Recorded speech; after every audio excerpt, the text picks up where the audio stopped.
పడితే ఇంటింటికి కుళాయి నీరు రావాలి, తాగునీరు రావాలి. ఆ బాధ్యత మేము తీసుకుంటాం, కూటమి ప్రభుత్వం తీసుకుంటుంది. ముఖ్యంగా నియోజకవర్గాల్లో స్థానిక యువతకి ఉపాధి అవకాశాలు కావాలని ఇవన్నీ ఉంది. స్కిల్ డెవలప్మెంట్ సరిపోవట్లేదని పారిశ్రామికవేత్తలు అంటారు.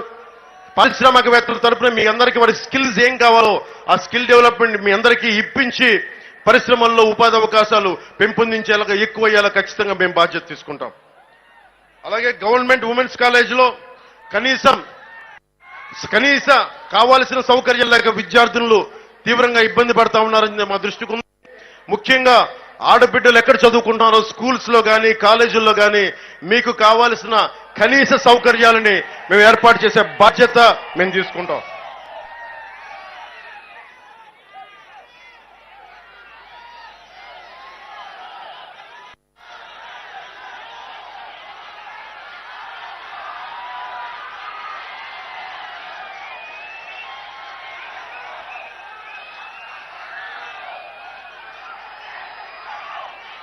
చాలా మంది వైసీపీ నాయకులు ముఖ్యంగా వైఎస్ జగన్ మాట్లాడుతూ ఉన్నాడు, మీరు ఎక్కడి నుంచి పథకాలకు డబ్బులు ఇస్తారని. అవినీతి చేయకపోతే చాలా డబ్బులు ఉంటాయి. అవినీతి చేయకపోతే ఎంత డబ్బులు మిగిలితే మీకు లెక్క చెప్తా. వైఎస్ జగన్ ఏం చెప్పారు మీకు 2019కి వచ్చేటప్పటికి మద్యపానాన్ని నిషేధిస్తామని చెప్పి వచ్చిన వ్యక్తి, మద్యపానాన్ని నిషేధిస్తామని చెప్పిన వ్యక్తి ఈ రోజున మద్యాన్ని సారా వ్యాపారంలో తయారాడు. ఒక ముఖ్యమంత్రిలా మాట్లాడట్లా, సారా వ్యాపారిలా తయారాడు. ఆ సారా వ్యాపారి దాదాపు 41,000 కోట్లు డబ్బు అతను సంపాదించాడు. 74% లిక్కర్, సారాయి, మందు కానీ అన్ని రకాల మందులు, దాదాపు 16 కంపెనీలు. దాంట్లో వైఎస్ జగన్ బినామీలే. ఒకటి ఆదాన్ డిస్టిలరీస్ అనేది, ఇంకోటి స్పై ఆగ్రో అనేది.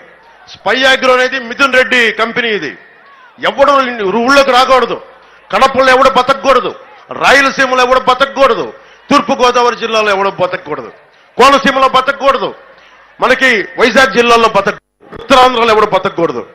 ఇలాంటి మిథున్ రెడ్డి లాంటి దుర్మార్గులకి, దోపిడీదారులకి యువత మీరు బలంగా నిలబడి ఈ అక్రమాల్ని అరికట్టకపోతే మీకే నష్టం వాటిల్లుతుంది. నాకు నిజంగా అవసరం లేదు, వీళ్ళందరికీ మర్యాదపూర్వకంగా ఉంటే నన్ను నా జోలికి ఎవడు రాడు. నేను సినిమాలని కథలు చెప్తా, సినిమాలని డైలాగులు చెప్తా. నేను కేసులు సినిమాల కోసం నేను తయారవ్వాలి. జీవితంలో నాకు ఒక భగత్ సింగ్ స్ఫూర్తిని చదివాను, ఒక షెగ్వెరా గురించి చదివాను, ఒక లెనిన్ గురించి చదివాను, ఒక లోక్ నాయక్ జయప్రకాష్ నారాయణ గురించి చదివాను. వాళ్ళందరూ స్ఫూర్తి జీవితం కేవలం నీ ఒక్కడి కోసం కాకుండా సమాజం కోసం బతకాలని ఒక స్ఫూర్తి నన్ను రాజకీయాలకు తీసుకొచ్చింది. కన్నబాబు లాంటి డొక్కు స్కూటర్లో తిరిగే కన్నబాబు మా దగ్గరకు వచ్చి ఈ రోజున నేను ఆశయం కోసం నిలబడి నలిగిపోయాను. దశాబ్దంగా నేను నలిగిపోయా. అందరి చేత మాటలు అనిపించుకున్నా. చిరంజీవి గారు పెట్టిన భిక్ష తీసుకొని ఈ వైసీపీ ఎమ్మెల్యే కన్నబాబు ఆయన పడేసిన భిక్ష, ఆయన పడేసిన భిక్షని వైఎస్ జగన్ ఆయన్ని పాపం సంబంధం లేదు. సినిమా నటులకి ట్రేడ్కి, సినిమా హీరోలకి సంబంధం లేదు. దానికోసం ప్రొడ్యూసర్ గిల్డ్ ఉంటుంది. చిరంజీవి గారిని అహంకారంతో జగన్ మహేష్ బాబుని, ప్రభాస్ గారిని, చిరంజీవి గారిని రమ్మని పిలిచి వాళ్ళందరిలో కూర్చోబెట్టి వీడియోలు తీయించాడు. మీరు నన్ను బతిలాడండి, అది వీడియో తీసి బయటికి పంపిస్తా. కన్నబాబుని ఎవడెవరు సిగ్గుందా? కన్నబాబు నీకు ఏం బతుకునేది? భిక్షం పెట్టి నీకు చిరంజీవి గారిని ఆ నీచుడు కూర్చోబెట్టి కింద అడ్డగోలుగా నువ్వు అన్యాయం అవమానం చేస్తావు. నీకు సిగ్గురాలా? నీకు ఆయన పెట్టిన భిక్ష నీకు అనిపించలేదా? నీకు ఆయన వెనకేసి రావాలని బాధ కలగలేదా నీకు? ఇలాంటి వాడిని గెలిపిస్తావా? ఇక్కడికి ఇంతమంది దోపిడీ చేసిన వ్యక్తిని గెలిపిస్తావా? మనం మత్స్యకారులకి ఇంత ద్రోహం చేసిన వాడిని గెలిపిస్తావా? ఎమ్మెల్సీ అనంతబాబు కూర్చోబెట్టి ఒక దళిత సామాజిక వర్గానికి చెందిన డ్రైవర్ని చంపేసి డోర్ డెలివరీ చేసి కూర్చోబెట్టి అతను ఈ రోజున ఎంపీకి చలమలసిరి సునీల్ పక్కన తిప్పించుకుంటారు. ఏమనుకుంటున్నారు ఒక్కొక్కళ్ళు? మీరు మర్డర్లు చేయండి, దోపిడీలు చేయండి, మేము బయటకు వచ్చేసి ఏదైనా చేసేస్తాం. మీరు మాకు ఓట్లు వేస్తారంటే ప్రజల్ని వాళ్ళు కూర్చోబెట్టి ఎలా చూస్తున్నారో మీకు అర్థమవుతా ఉంది. అందుకనే చలమలశెట్టి సునీల్ అంటే ఏ బేసిస్ లో వస్తారు? చలమలశెట్టి సునీల్ కనీసం ఒక పార్టీకి లాయల్టీగా ఉండాలి కదా. పిల్లి అనంతలక్ష్మి గారే ఉన్నారు, తెలుగుదేశం పార్టీ ఓడినా గెలిచినా నిలబడి ఉన్నారు ఈ రోజున. వారికి ఎందుకు ఆ గౌరవం ఉంటుంది? ఎందుకు గౌరవం ఉంటుంది? ఒక పార్టీని నమ్ముకుంటే నమ్ముకొని ఉండాలి. నేనే ఉన్నా, ఒక పార్టీ పెట్టా, కింద పడ్డా, నల్లిగా లేచా, నిలబడి ఉన్నా. ఓడిపోయాను, కింద పడ్డాను, తూలాను, తిట్లు తిన్నాను, నిలబడి ఉన్నా. అలాంటిది ఈ రోజున చలమలశెట్టి సునీల్ గారు వచ్చి ప్రతి 5 సంవత్సరాలు ఒక పార్టీ మారిపోతాడు. ఆయనకు ఒక ఐడియాలజీ లేదు. అలాంటి తన పార్టీకి నిలబడిన వ్యక్తి మీకోసం ఏం నిలబడతాడు? ముఖ్యంగా ఒకటే గుర్తుపెట్టుకోండి, బీసీ సబ్ ప్లాన్ కానీ దాదాపు 20 BC sub plan funds divert చేశాడు.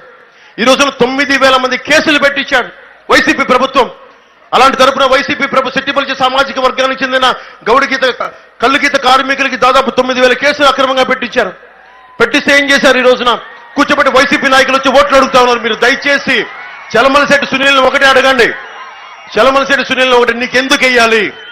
సెట్టిపల్లి సామాజిక వర్గానికి ఇంత ద్రోహం చేశావు, మత్స్యకారులకి ఇంత అన్యాయం చేశావు, నేను మీకు ఎందుకు ఓటు వేయాలని అడగండి.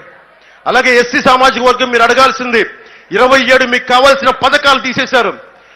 మనకి అంబేద్కర్ విదేశీ విద్యా పథకం తీసేశారు, 27 పథకాలు తీసేశారు. మీకు ఎందుకు ఓటు వేయాలి? దాంతో ఊరుకున్నారా? ఊరుకోలా. కూర్చోబెట్టి ప్రతి ఒక్కరికి దళిత సామాజిక వర్గానికి చెందిన డ్రైవర్ని మర్డర్ చేసి ఇంటికి భార్యకి కుటుంబానికి డోర్ డెలివరీ చేశారంటే వీళ్ళ అహంకారం, వీళ్ళ ఆధిపత్య అహంకారం ఏ స్థాయిలో ఉందో మీరు ఆలోచించుకోవచ్చు. ఇది మారాలి అంటే మీరు చాలా చాలా ఆలోచించి ఓటేయాలి. ఇదే కన్నబాబు కూర్చోబెట్టి కాపు వర్గాన్ని ఇంత చేశానని మాట్లాడతాడు. ఆ రోజున కాపు రిజర్వేషన్ మేము ఇవ్వమని కళాఖండిగా చెప్పినప్పుడు, జగన్ చెప్పినప్పుడు ఆ రోజు పక్కనే ఉన్నాడు కన్నబాబు. ఆ విషయం మీరు మర్చిపోకండి. ఇది ఎందుకు చెప్తున్నానంటే, రిజర్వేషన్ ఇస్తావా ఇవ్వవా అది ప్రత్యేక పరిస్థితులు. కనీసం కాపు సామాజిక వర్గానికి ఈబీసీ రిజర్వేషన్ కూడా తీసేశారు వైఎస్ జగన్. అలాంటి వ్యక్తులు బీసీలకు అన్యాయం చేశారు, ఎస్సీలకు అన్యాయం చేశారు, ఎస్టీలకు అన్యాయం చేశారు, కాపులకు అన్యాయం చేశారు. ఎవరు ఎదురొచ్చినా ఏ కులమైన లేదు. పాపం కిరణ్ చౌదరిని అకారణంగా అన్యాయంగా వేధించి చంపేశారు. ఇలాంటి వాళ్ళకి ఎమ్మెల్యే గాని ఎంపీ గాని ఓట్లు అడిగే హక్కు వీళ్ళకి లేదు. నిజంగా మేము ఆ ఓట్లు అడిగే హక్కు వాళ్ళకు ఉందా? అలాగే ద్వారంపూడి చంద్రశేఖర్ ఉన్నాడు.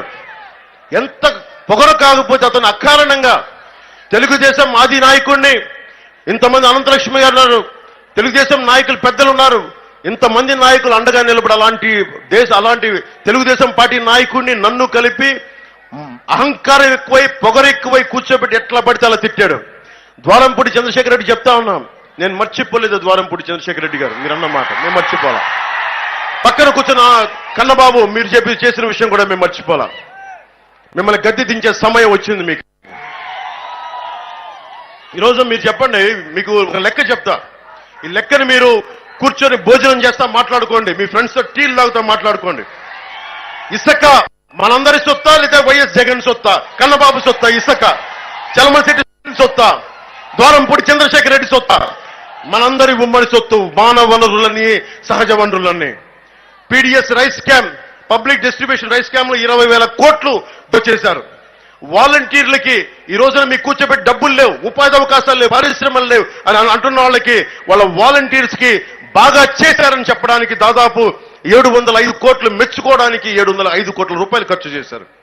వైసీపీ కలర్లు బిల్డింగ్లు వేశారని చెప్పి 1300 కోట్లు కరెక్ట్ చేశారు. కలర్లు వేయడానికి, కలర్లు తీయడానికి 1000 కోట్లు ఖర్చు చేశారు. రేషన్ డెలివరీ వెహికల్ అవి స్కామ్ 830 కోట్ల రూపాయలు అకారణంగా ఖర్చు చేశారు. గార్బేజ్ కలెక్షన్ వెహికల్ స్కామ్ 1500 కోట్ల రూపాయలు ఖర్చు చేశారు. చిన్నపిల్లలు తినే చిక్కీలో కూడా 61 కోట్ల రూపాయలు దోచేశారు. బైజూస్ అనే ఒక ట్యాబ్స్ కి 212 కోట్లు దోచేశారు. ఇలా లెక్క పెట్టుకుంటా వెళ్తే అంతు లేదు. మీరు వైసీపీ మద్దతుదారులు కూడా చెప్తా ఉన్నాను,